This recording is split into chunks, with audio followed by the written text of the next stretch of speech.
Hello friends.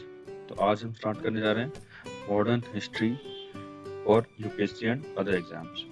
तो इसमें हम कॉम्प्रिहेंसिवली कवर करेंगे सारे के सारे topics since death of Aurangzeb to complete 1947 तक। ठीक है, तो आइए स्टार्ट करते हैं। सबसे पहले हम लोग औरंगजेब की डेथ से मॉडर्न हिस्ट्री को स्टार्ट करते हैं। औरंगजेब की डेथ इसलिए इम्पोर्टेंट है बिकॉज इनकी डेथ के बाद 150 ईयर्स के अंदर सारी की सारी मुगल सल्तनत डिक्लाइन हो गई। जो इनके सक्सेसर्स थे वो इतने स्ट्रांग नहीं थे जैसे कि औरंगजेब। औरंगजेब का एम्बिशन ऑल इंडिया एम्पायर बनाने का था, इसीलिए इनको एक टाइटल दिया गया था आलमगीर, वर्ल्ड कॉन्करर, मीन्स दुनिया को जीतने वाला। इनका टाइटल था आलमगीर। उनके 10 सालों के कार्यकाल की शुरुआत के जो 10 साल का रेन था, जिनका रूल था, वो बहुत सक्सेस था।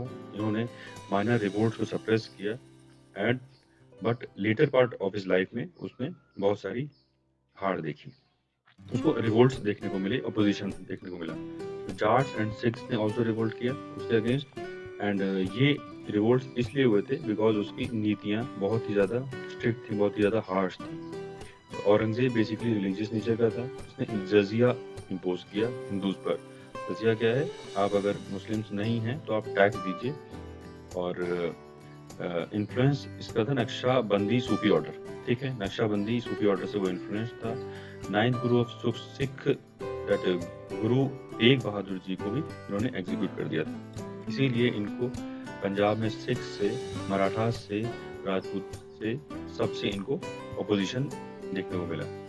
डेक्कन पॉलिसी सबसे स्ट्रॉन्ग इनकी डेक्कन पॉलिसी इसीलिए बोली जाती है इससे इसीलिए बिकॉज इनके डिक्लाइन का कारण यही डेक्कन पॉलिसी बनी। इनकी डेक्कन पॉलिसी इनका मराठास का ग्रोइंग इन्फ्लुएंस की वजह से मोटिवेटेड थी, बिकॉज ये चाहते थे कि मराठास को हम सप्रेस कर दें। But rebellious attitude of the Shia kingdoms of Deccan like Golconda and Vijapur, and to curtail the rebellious activities of his son Akbar, who had taken refuge in the Deccan.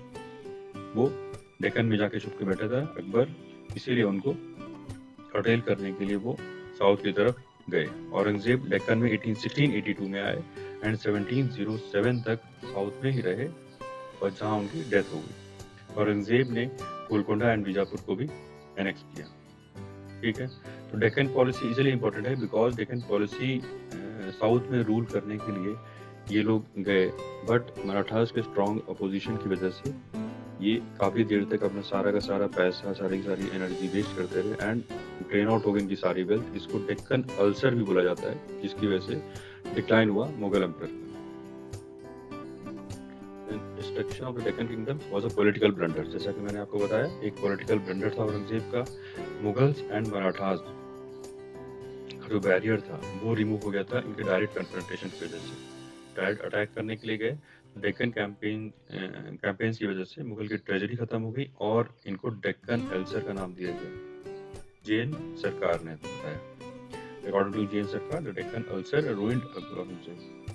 ये जरूरी नहीं है, आपको important है Deccan ulcer की वजह से decline of Mughal empire.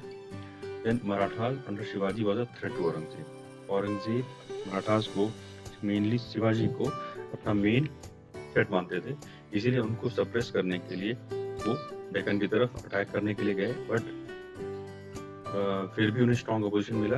Then Aurangzeb ने अपने 2 जनरल्स शाइस्ता खान एंड जय सिंह को भेजा शिवाजी को कैप्चर करने के लिए। जय सिंह दोस्त थे, तो उन्होंने धोखा देकर शिवाजी को अरेस्ट करवा दिया, दिल्ली ले आए, पर शिवाजी किसी तरह वहां से भाग निकले। शिवाजी अपनी गुरिल्ला टैक्टिक्स की वजह से मुगल्स को धोखा देने में कामयाब रहे और वो 1680 में एट द एज ऑफ 53 उनकी डेथ हो गई। वो इधर उधर भागते रहे बट उनकी डेथ हो गई 53 की एज में।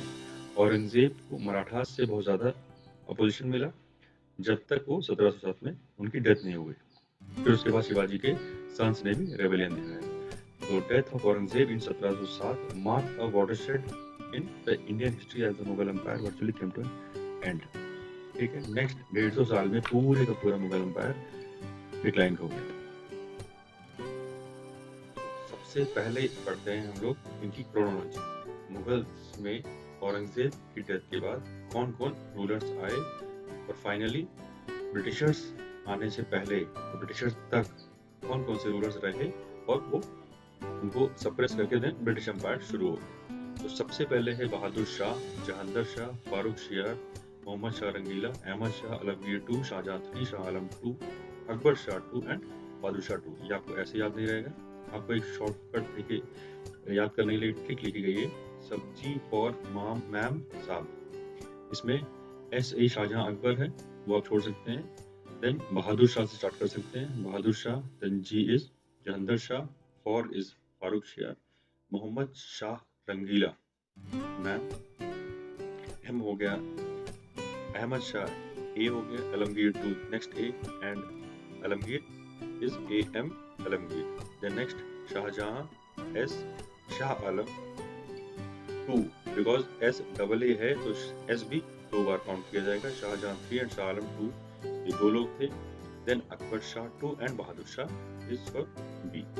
ये ईयर्स आपको थोड़ा सा याद रखने पड़ेंगे, 1707 से 12, 12 से 13, 13 से 19, 19 से 48, 48 से 100 एंड और टिल 1857 तक आप हल्का हल्का मेमोराइज कर सकते हैं कि कौन कौन से रूलर्स इस समय पर रूल करते हैं। बहादुर शाह 1707 से 1712, आइए सबसे पहले इनके बारे में जानते हैं।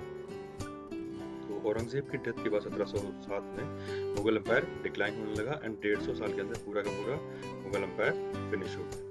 इनके 3 सन थे, मुअज्जम, आजम एंड कामबख्श। इन तीनों में सक्सेशन की लड़ाई शुरू हो गई। आजम थे गवर्नर ऑफ गुजरात, कामबख्श थे governor of Deccan and Muazzam थे काबुल के गवर्नर।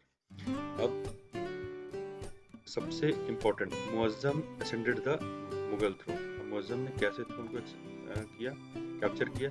इन्होंने आजम एंड कामबख्श को हरा दिया एंड टाइटल ले लिया बहादुर शाह 1 और उसके बाद इन्होंने इनका रूल हुआ। ठीक है, जो मुअज्जम थे यही बहादुर शाह 1 बने। नेक्स्ट, बहादुर शाह 1 का रूल था 1707 से 1712। इनको हम शाह आलम 1 भी कहते हैं। बहादुर शाह 1 को शाह आलम 1 भी कहते हैं। इन्होंने औरंगजेब की कुछ नीतियों को रिवर्स किया और एक टॉलरेंट एटीट्यूड अपनाया टुवर्ड्स हिंदू। औरंगजेब क्या था, बहुत स्ट्रिक्ट एंड रिलीजन के प्रति ज़्यादा स्ट्रिक्ट थे, बट इन्होंने एक टॉलरेंट एटीट्यूड अपनाया हिंदूज के प्रति। Half hearted policy towards Marathas. तो बहादुर शाह ने मराठास के प्रति कुछ नरमी दिखाई। उन्होंने शाहू जी छत्रपति संभाजी के बेटे को रिलीज कर दिया, उनको सरदेश मुखी भी दे दिया, बट नॉट चौथ। सरदेश मुखी क्या होता है? 1/10 ऑफ द लैंड रेवेन्यू। जो आपके अंपायर से बाहर के एरियाज हैं वहां आप 1/10 रेवेन्यू ले सकते हैं, बिकॉज पुश्तैनी वो जमीन आपकी थी, आपके पुरखों की थी, बट अभी आपका रूल नहीं है, but as a favour to provide security to that area आप उनसे सरदेश मुखी 1/10 ऑफ द रेवेन्यू ले सकते हैं। ठीक है, एंड चौथ क्या होता है? चौथ आप अपने ही एरिया से लेते हैं, बट 1/4 ऑफ द रेवेन्यू लेते हैं। सरदेश मुखी इन्होंने अलाउ कर दी मराठास को, बट चौथ अलाउ किया। ठीक है, next, policy of conciliation towards Rajput. अब राजपूत के साथ इन्होंने दोस्ती का हाथ बढ़ाया। उन्होंने पहले जोधपुर के राजपूत प्रोविंसेस, जोधपुर मारवाड़ जो कि अजीत सिंह रूल करते थे एंड अम्बेर में जय सिंह रूल करते थे, उनको, जिन्होंने औरंगजेब की डेथ के बाद अपने आप को इंडिपेंडेंट घोषित कर दिया। औरंगजेब की डेथ के बाद इन्होंने अपने आप को इंडिपेंडेंट रूलर डिक्लेयर कर दिया। तो इन्होंने क्या किया, बहादुर शाह 1 ने पीस एग्रीमेंट किया विद राजपूत एंड दोनों रूलर्स को रिस्टोर कर दिया उन्हीं की किंगडम में, but rejected their demands of high mansab, means high rank नहीं मिलेगा आपको, अपने ही रूल में रहिए, लेकिन आपको सोवरेंटी ऑफ मुगल एम्पायर, मतलब हमारी बादशाहत को एक्सेप्ट करना पड़ेगा, हम आपके ऊपर हैं। They accepted the sovereignty of Mughal empire. ठीक है, नेक्स्ट, सिक्स के खिलाफ बहादुर शाह के फ्रेंडली रिलेशन थे गुरु गोविंद सिंह के साथ, बट उनकी डेथ के बाद सिख ने भी अंदर बंदा बहादुर एक रिवोल्ट छेड़ दिया इनके खिलाफ। तो मुगल आर्मी ने इनको डिफीट कर दिया एंड लोहगढ़ फोर्ट को कैप्चर कर लिया, which was recovered by Sikhs in again in 1712। उनका टसल चलता रहा सिक्स के साथ भी और बाकी रूलर्स के साथ भी। Chhatrasal chief, Bundela chief and Jat Churaman के साथ भी इनका रीसेटलमेंट हुआ। ज़्यादा से ज़्यादा रूलर्स ने, लीडर्स ने ज्वाइंट बहादुर शाह अगेंस्ट बंदा बहादुर, सिक्स के अगेंस्ट इनको ज्वाइन कर लिया। काफी खान कॉल्ड हिम शाहे बेखबर, इनको शाहे बेखबर बोला गया बिकॉज ये जागीर से प्रमोशन ऐसे ही अपने रेवेन्यूज जो हैं वो लुटाते रहते थे और ग्रांट करते रहते थे। बिकॉज इनका टॉलरेंट एटीट्यूड था, इसीलिए इनको शाहे बेखबर भी कहा गया। ठीक है, okay, do subscribe and like, thank you. अब हम नेक्स्ट वीडियो में नेक्स्ट रूलर पढ़ेंगे। Thank you.